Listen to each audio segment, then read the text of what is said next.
Good morning, everyone. Good evening, good afternoon, wherever you are, and welcome to this week's Weekly Energy Boost. My name is Elisheva, and I am here today with Daniel Naor, a very well sought out guest on the Weekly Energy Boost, and it's been some time since Daniel has been with us. So, Daniel, I want to first start off by saying thank you. Thank you, Elisheva. And also apologizing to our listeners because whenever Daniel's on Weekly Energy Boost, I end up feeling like I'm having a personal tikkun healing session.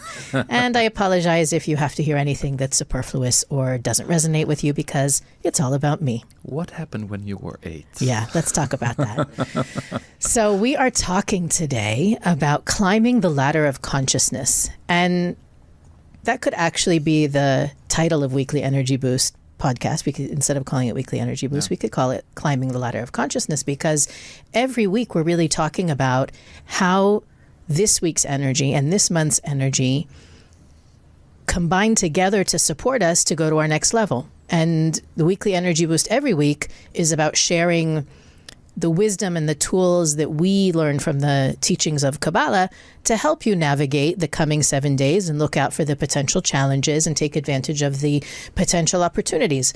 So this week specifically, we have two influences that are really, I think, exciting, especially for someone who not only teaches this, but also lives it or aims to live it on a daily basis, is that the universe is really telling us, take my hand. It's time to go to the next level. Here's, look out for all of the hidden steps and stairwells and ladders in your life. They're not always obvious. And I think that's one of the most important things to talk about today, is how we don't always recognize the opportunities for growth for what they are. But also, we're in this month of Sagittarius. And as we spoke about a little bit last week at the beginning of the month, Sagittarians tend to be very adventurous, very, they're pathfinders. They like to excavate and dig new roads and make new paths and be innovative and break barriers and just whenever I think of it, also connects to, by the way, the planet Jupiter, which is about expansion and growth, breaking free from limitation. So we really have these two beautiful intersections of powerful energy that are supporting us, but part of the difficulty is identifying those opportunities for growth for what they are and not mistaking them for challenges, punishment, hardship, etc. And so Daniel is here.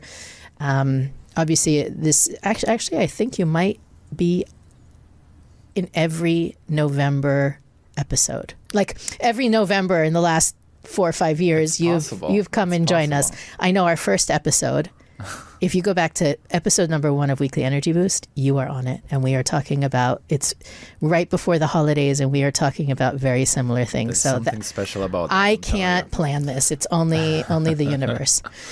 So Daniel, where do you feel is the best starting point for this conversation? How does it, when you think about climbing the ladder of consciousness or what that unique opportunity is this week, what do you... I think to give it a frame, we need to start by giving context that, like you said, this is really the purpose of not just our spiritual work, but the purpose of life is to constantly being elevating. And it's assuming that we didn't come here to this world to, and most of our listeners know that, to be exactly the way we are. As our teacher, the Rav Berk, used to say, who came here into this world to check in as person A and check out as person B.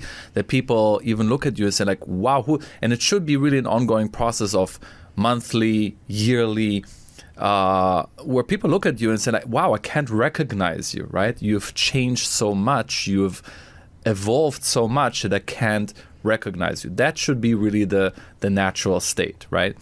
Now, I think there are two types of modes that we can be in. One mode is the I call it the autopilot mode, right? The stagnant mode, where we're unaware, right? So the opposite of climbing the ladder of consciousness is stagnant, is the autopilot mode, is the unconscious and the unaware mode. If I leave things to their own device and I'll just go with the flow, life will test me and challenge me and will try to force me to climb up the ladder, but I need to choose it, right? So I can either choose it proactively by constantly having this attitude towards life of curiosity, of what's next, and how can I grow, and how can I evolve, and how can I take myself to the next level, and what can I learn from this, and what can I learn from you, and what can I learn from this situation. It's this constant curiosity. Or I can say, I'm here just to cruise, and I'm here just to survive. Things are the way they are, and then life will try to shake me up, right? So I think most of us are more interested into getting into that second mode, which is curiosity and grow. And for me, the way I've seen climbing up the ladder of consciousness, it's this exciting journey that I find myself in, which is very interesting. One of the international events of the Kabbalah Centre, there was a 10-year-old that came up on the stage. And, I love the questions of children. And he asked, Michael and Monica Berg, he asked them, what is your favorite thing about life? And for me, that was such a simple but yet deep question that later on when we went for lunch... Like, what a great conversation starter. Right? Later when we went for lunch, I asked everyone at the table that question. And I really listened because... it was so fascinating, first of all, to get to know people. So if you are, at the dinner table or with family, by the way, that's a great question to ask. But also, it made me think. And so the answer for me in this was, and this is how I tied into the topic, is I realized that really one of the most favorite thing in life for me is to be on a journey of self-discovery, where I discover different parts of me every day. And I think this is part of climbing the ladder, because what is the ladder of consciousness? It's aspects within us, within our soul, that are already inside of us, but we haven't discovered yet, right? And how fascinating is that to know that everything is inside of me, right? Like what we learn in Kabbalah, and it's something that is so easy to say and so difficult to really believe in and feel. Everything that we need is already inside of us. And everything that we are, and what we're talking about, our higher self or the best version of ourselves, that's also inside of me already, right? To know that, and then starting the day, the week, and our life perspective of really being curious, wow, there's so much of myself that I don't know yet, that I don't see. I want to discover that. I want to go up at that ladder and climb that. It's so true. And I even think the word ladder and the imagery that it conjures up is exactly what you're saying as well. If everything I have is inside of me, all I need to do is elevate my perspective, right? I think a lot of people think of consciousness, even that word is sometimes beyond us, that consciousness is something I have to achieve or do or create. Mm-hmm. If we understand what you just said, Daniel, it's really that my highest self is within me, and I simply need to step up a little bit out of the way I perceive things now. One rung higher is going to give me a completely different understanding of what's happening. Mm-hmm. And that's something that I think, I've shared with many people as a tool in how to navigate a challenge. And I learned this from probably 30 years ago from sitting in a Kabbalah lecture myself, is that if you want to have a healthier perspective, instead of viewing the situation through your eyes, see it as an observer, right? So we're taking it here on this week's episode a step further. Observing the situation removes your agenda, your bias, your hurt, your preconceived notions, even looking at the situation as though it's happening to someone you care about. What advice would you give them? What support would you give them? How would you reassure them or inspire them or guide them without your agenda? You realize when you ask yourself that question, you realize, wow, that was really wise. Wow, that was really powerful, because it's our own blind spots, our own limitations that prevent us from seeing it. And again, for those of you that are watching the video, you see that it's like that when you look at things at the level that you're at, you're limited because you're looking at them through your lens. But so when you shift and you look at it from the side as an observer, you see something completely different. And now what we're proposing today is that you look at it from above. You climb up the ladder one step and you look at it from the point of view, this isn't happening to me. This is happening for me. Like getting that bird's eye view is a way to look at it from the eyes of the creator, the eyes of the universe, right? Why would the universe think, if the creator is only beneficent, only sharing, giving, kindness, love, compassion, and all those qualities, why would the universe give me a difficult challenge right now? Why would I have to be going through this many times? We say, why is this happening again? Being able to look at it through the eyes of the creator, through a more elevated vantage point, gives us a better perspective on how to use it as a stepping stone and not to be weighed down by it. And I think that that's an important perspective shift we can achieve this week, is that when I experience difficulty, and this is sort of basic Kabbalah, it's an opportunity for me to grow. It's not a punishment. There isn't, ours is not a world of reward and punishment. It's a world of cause and effect. So that if I don't know, smacked my little brother when I was 6 upside the head, I shouldn't be surprised when 30 years later someone smacks me upside the head. Or it's not even going to be my brother, because that would be too easy. We'd be like, okay, you're just getting me back now. It happens with someone else in a different area of my life. But the reality is that if the ultimate perspective shift is that everything in my life happens for my benefit. It is for me. All of my work is to understand what's the growth, what's the lesson, what's the shift, what's the transformation.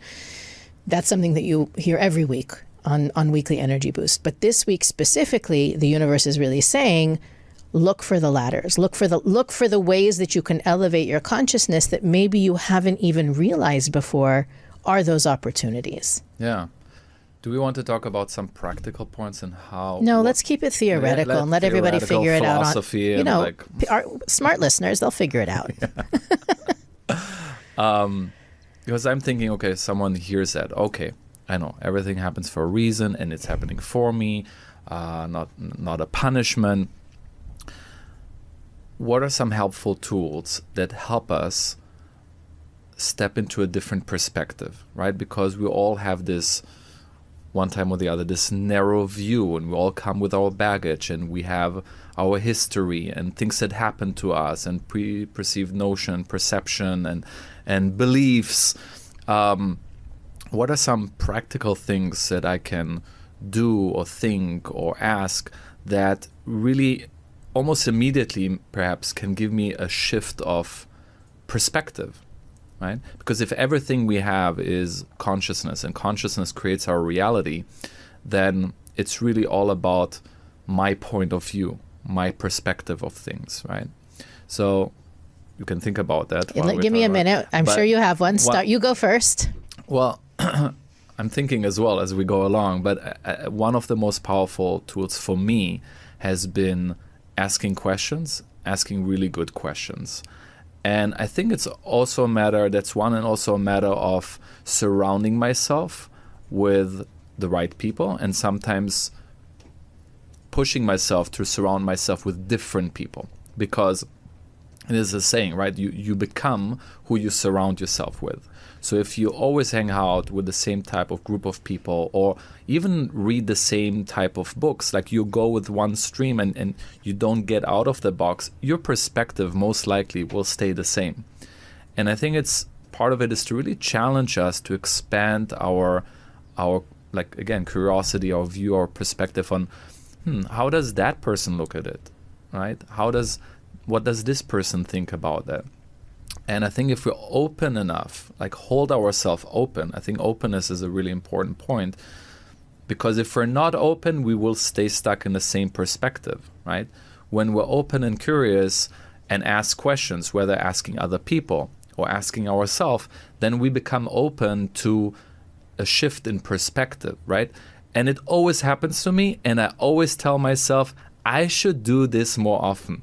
Every time when I have, let's say, a free moment, and spontaneously I say, oh, let me call up this person, right? That maybe in Europe somewhere, or friends that I know in the East Coast, and I call up a colleague or a friend or a family member, and just spontaneously allow that inner calling to become an external calling. And we're having a conversation. It never failed me. I never had a conversation where in these moments I said, oh, that was a complete waste of time. Because I always leave the conversation with another perspective or another idea or something that they said that sparked inside of me a different way of looking at it. And most of the time, many times I do that when I feel stuck, right? When I feel like stuck in my routine, where I feel like I am in this narrow view of nothing new happening. I feel stuck. I feel maybe I'm not growing. Nothing really excites me. Let me call someone, right? And just sometimes a 10 minutes conversation, suddenly, nothing changed in your reality. Nothing changed as far as your possibility and what you can do. Just the shift of perspective from a conversation with someone that gave you an idea or told you something about their story, what they've been doing, how they've been inspiring, and what projects they're leading, sparks something inside of you. And you get out of this narrow view of this, I'm stuck, right? That is a point of view, right? That is a belief. And that creates a reality, the reality of I'm stuck. And that attracts people in your life that are also stuck and don't inspire you. So to get out of it, we need to hold ourselves open and curious and ask questions. Either other people, sometimes it's asking ourselves questions, and we can get to that in a moment too, but I'm sure that gave you enough time to think about some other things. Yes, but my mind doesn't go to practical. So give us more theory. This is it's not that it's theory, it's just less actionable. Yeah. It's more thought process. Two things came to me. When our listeners, when you guys hear us talking about these things, I know you can hear very much in Daniel's sharing that he's sharing what he does and what works for him. I'm going to share what I do and what works for me. I just want to say that we don't always catch ourselves. That's one of the amazing things I think about this journey, the path, the wisdom of Kabbalah, is that it's not about being perfect. It's about being better. And I thought about it while you're talking because I am, as many of you know, I am a avid book reader. I'm constantly reading books, listening to other podcasts, listening to classes and lectures. I feel like at the end of the week, sometimes I can't even remember where I heard what. I just have all this amazing thoughts and ideas and concepts in my mind. And one of the things that to me is so helpful, I should say, as a person, not as, the guy up here who's saying, listen, I figured this all out. I've done it all already. Now waiting for you to come and join me, is that I have somebody, to Daniel's point, very close to me, a few people that I know I can trust and I can use as a sounding board that provide that non-judgmental space with whatever's going on. And I borrow these words from I tweaked it, but the original idea does come from Brené Brown. She has this idea that she encourages people when they get into movies in their head, like we get into movies. We talk about how, sometimes I've shared this many times, in many episodes, that I used to be really preoccupied with being left out. This is my growing up, and then as a young adult, kind of feeling like people are doing things without me and nobody's telling me. Here we go. Are you? Is your timer on? Because I'm going to have to pay you after this. So the what Brené Brown says, and I'll tell you how I tweaked it. She says, it takes a very strong person to stop in the midst of that. They hate me, everybody's out to get me, the movie making that takes place in our heads, to stop and to say, and the greatest example I remember her using is there was a whole a meeting going on and someone raises their hand. This is where it gets practical.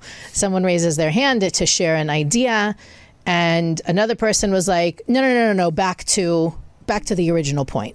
So the person who tried to share the idea is suddenly in this vortex of, I'm worthless, they're never going to listen to me, they're about to fire me, I should start to look for another job. Really no longer in the meeting, and obviously no longer looking for how to elevate, or where is the light in this situation, how can I grow from it.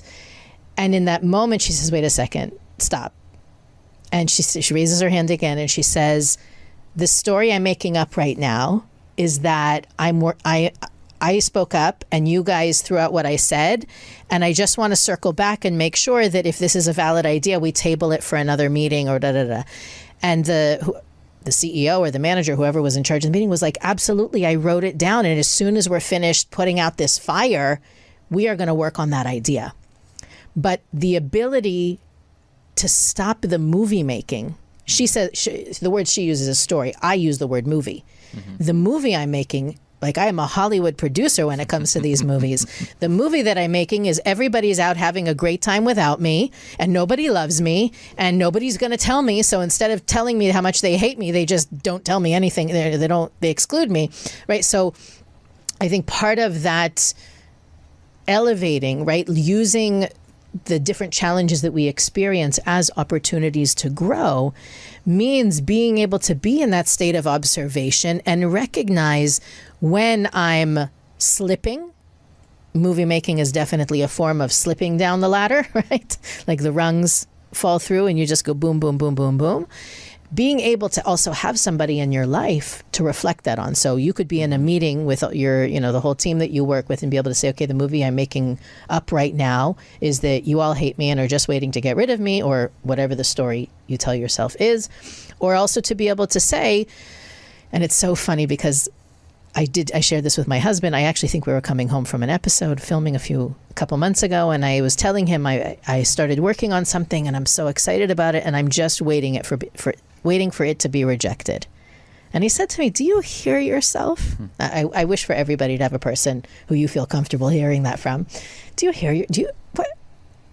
Isn't the creator in charge of what's happening? Or do you really put your destiny in the hands of the marketing department, right? Like, is that really what you're saying? And we had this whole beautiful conversation about, the creator. In my mind, the creator is everywhere, but right here. And I feel like we all have that. I believe in the light. I believe in the universe. I believe in spirit. Everybody's good. We all have a soul. But in this area of my life, God took a vacation.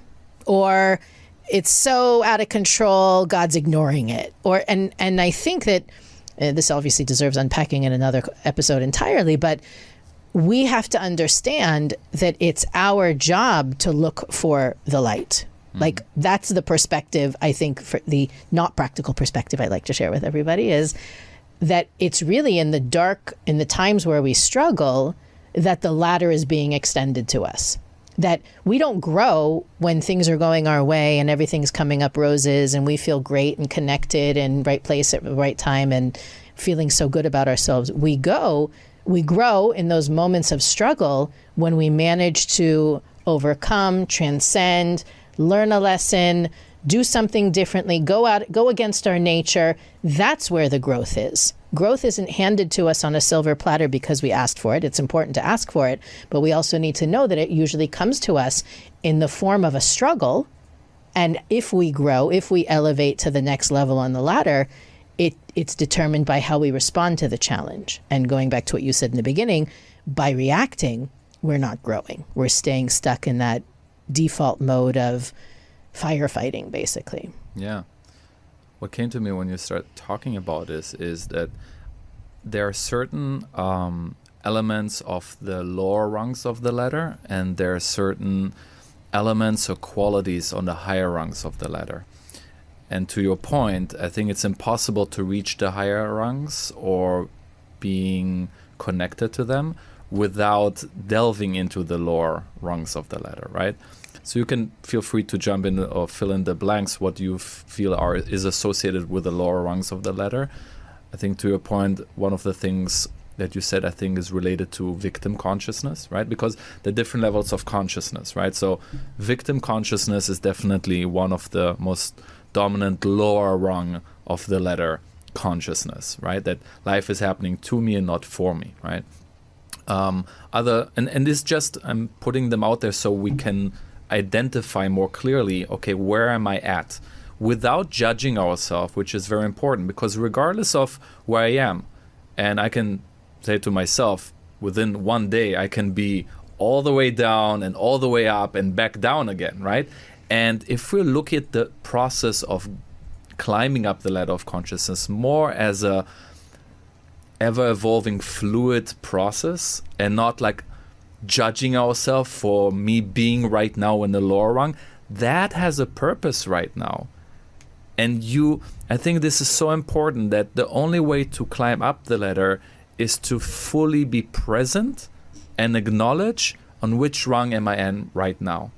Because if I am in a certain rung of the ladder, and practically that can mean maybe in one of the lower one, which means a life circumstance and a situation in which I feel I am low energy, uninspired, maybe a little bit upset about something that happened, I need that process. And yeah, there will be times where I feel more elevated. If I look at it more holistically, right, and coming into full acceptance that where I am right now in the ladder, it's exactly where I need to be. This is where the Creator wants me to be. And I think without fully accepting that first, without judgment, it makes climbing up the ladder, well, maybe not impossible, but very heavy, because we're putting on all this heavy baggage on us, right? Most of the time, our inner critic that is judgmental of ourselves. Why are you there?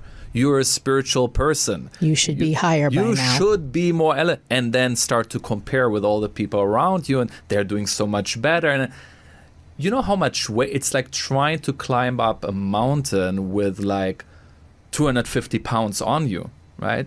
Very, very difficult.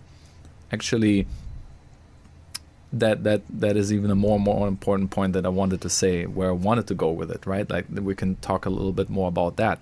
The self-judgment and criticism is really what's holding us back the most of being more fluid, of being more, I think playfulness is one of the higher rung of the ladder, or actually a tool to help us climb more quickly, right? So we started with victim consciousness. What else do you think is like part of the lower part of the ladder, higher part of the ladder, and what are some ways that you think? That's actually something I've never considered, honestly. I think part of the higher rung of the ladder, and you and I talked a little bit about it on the way here, is elevating the people around me, right? Because this is expansive consciousness, right?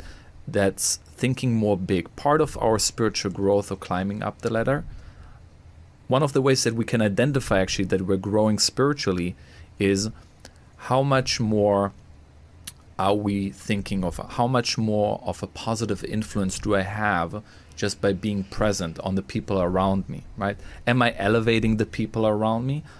And the lower rung of the ladder is I'm into myself, right? It's just me, myself, and I just worry about myself, about my to-do list, about my success, about things that I want to achieve, right? And it's selfish versus elevated, right? Our soul doesn't think that way. There's two things that I can't let slide that you just said. Please. Well, one, of course, we're now the end of the year. No matter, I think the universal theme of the end of the year is holidays and spending time with family. And when I say holidays, I don't even mean celebrations or religious events. It's also people go on holiday. They take off. Businesses close, and we tend to spend more time with the people we love or don't like very much, depending on where we are. And I think that specifically, Daniel, what you're saying is so well timed, because one way for us to get up a few levels on our own ladder is to recognize in this time where we're spending time maybe with people that we don't see all the time, or with our family, which triggers us better than any population on the planet. Right? And again, you could be at an office party where you know no one, or at a holiday gathering where everybody's sweater size. It doesn't matter how familiar or unfamiliar you are with the group, going into these events, gatherings, celebrations, ceremonies, whatever it is, with the intention to elevate. And realizing that the old me, and maybe the old me is just last year's me, that's fine too. We're hoping that actually this serves as some sort of inspiration for everybody listening, that you walk into a room and maybe the old me was like, who do I know that I can talk to so I can be comfortable and don't have to make too much effort? Or where's the bar? Or, how quickly can I leave? What time is it? Check my phone. Right. Like maybe I can, where's the bathroom? Maybe I can hide there for 10 minutes. Rather than being into ourselves. And really what that does is it's like a vacuum. You think you're not bothering anybody, you're hiding, maybe you're avoiding, but literally it's an energy. It's a black hole for energy. Yeah, it really, especially when, and this is something I can confess to practicing as a younger person, really looking for who can I sit with that either won't make me talk, confessions of a true Pisces, that I won't have to talk to, or that I feel comfortable talking to, that I don't have to push myself, stretch myself, accommodate, pretend to be interested in anyone else. What Daniel's really saying is the measure of your spiritual prowess is how focused are you when you walk into a room on elevating the room, bringing whether it's one person in the room or the general vibe in the room to a higher frequency. Is the party, is the dinner, is the celebration better because you were there? And realizing that you have the ability to influence on that level, even if it's just one person. So instead of walking into the room and looking for the person who you can be most comfortable with, you're looking for the person in the room who needs a pick-me-up, who nobody's talking to, who you've never met before. Look for the children who feel left out because all the other kids are playing with someone else. Find a way to express and to shine your unique light. The room will not be the same after. That's really how you make a difference. It's not about saving the world or saving a country or anything visible. It's the invisible. And so as you were talking, Daniel, you said something else, and now I hope I'm going to remember what it was. No, I don't remember. So you go back to talking, and then maybe there was two things I wanted to make sure that we don't forget to talk about. You sparked an idea that came across recently. You're talking with someone this week, a few days ago, talking about being with others and being ourselves while being with others. And it's related to levels of consciousness that we're at, because the more we climb up the ladder, we're on a spiritual journey where we discover ourselves more. And really, for me, the journey is about leaning more into my true being, leaning more into and discovering who I really am, and allow myself to shine that and be that person in the most authentic way, regardless who is in front of me.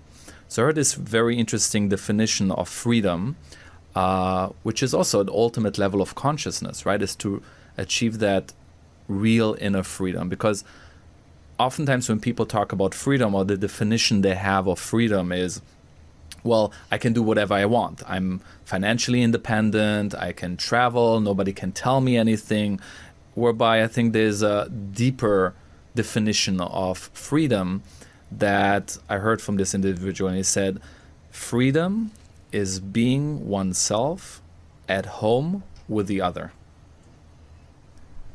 And how beautiful is that, right? So just imagine. For me, I have to close my eyes when I do that, right? That when you put yourself in these circumstances, well, in awkward situations, right? Like you're uncomfortable, you're like, leave me alone, you self-doubt at a party or whatever that might be social circumstance. And imagine walking into a room and you achieve that level of heightened awareness, or climbed up that ladder of consciousness, whatever we want to call it, where you are really okay with who you are. You know who you are. You own your light and you own your darkness too. You're aware that you're not perfect, but you feel at peace with yourself, right? And you're able to extend that and hold that state while being with another individual, right? And you're allowing them to be, right? I think that consciousness by itself elevates the room, right? People can usually feel when you try too hard, right? When you pretend, or sometimes even, right? Sometimes people put on a mask when they're, the joke tellers, and they're like, they need to make everything funny. Like maybe they're hiding an insecurity there, right? So like imagine we sometimes we have these states. This is something that I personally strive for, to be more often. I have moments of it. I cannot say that I have it all the time. But even when I'm not, I think like just having that awareness and then being okay with it, right? But imagine like being there. People can feel that. And it makes life more pleasant, because no matter what you go, and I actually had that perspective I thought about before coming here, even or while being here. Instead of thinking of what I'm going to say and I hope it sounds great and I hope it's inspiring others, and like, you know what, first of all, I want to enjoy this. I want to learn from you, Elisheva. I want to get new insight. It's for me, right? And it doesn't, and I hope it inspires whoever listens to it, right? But I want to feel at peace. I want to feel at home in this setting right now and be fully present with you and having this conversation right now. You reminded me, it's so perfect. You reminded me what I wanted to talk about through exactly what you just said.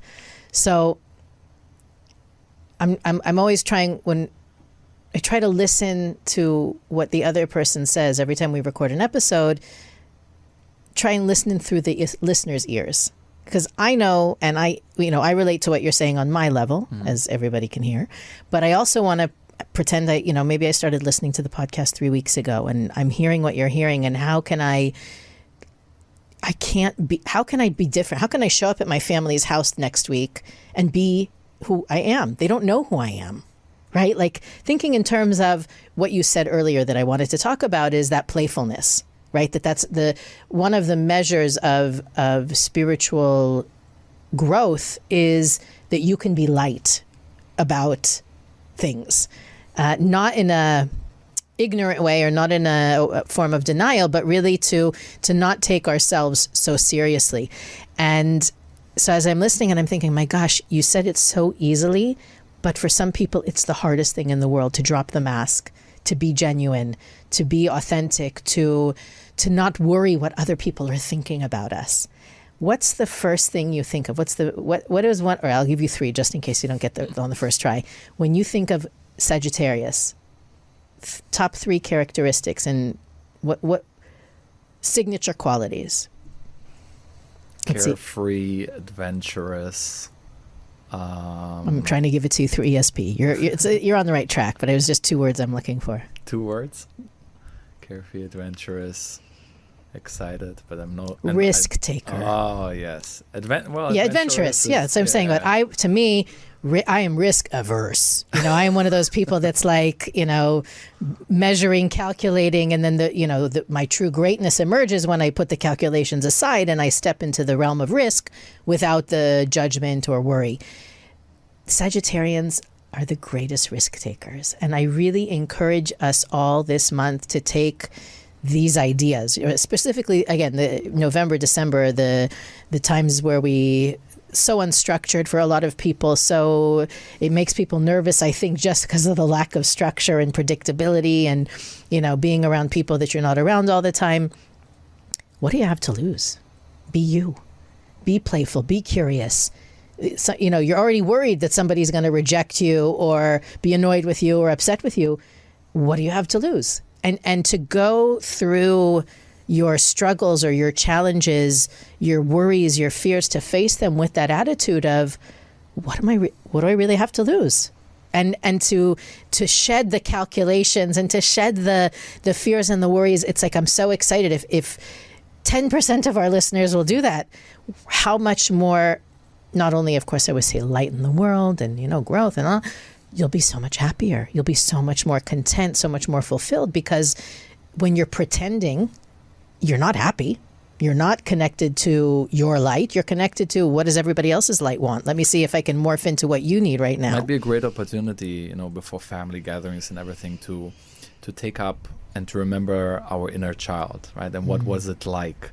I actually did it yesterday. I went through a whole exercise of like an inner child exercise, and all these memories came back to me in these images this particular image, and later I found this video of mine actually, like just dancing, right? Like being this 6-7-year-old and just like carefree dancing, and that child is still inside there somewhere, right? But we have put so many masks on and wanting to fit in and wanting to belong and wanting to be like that.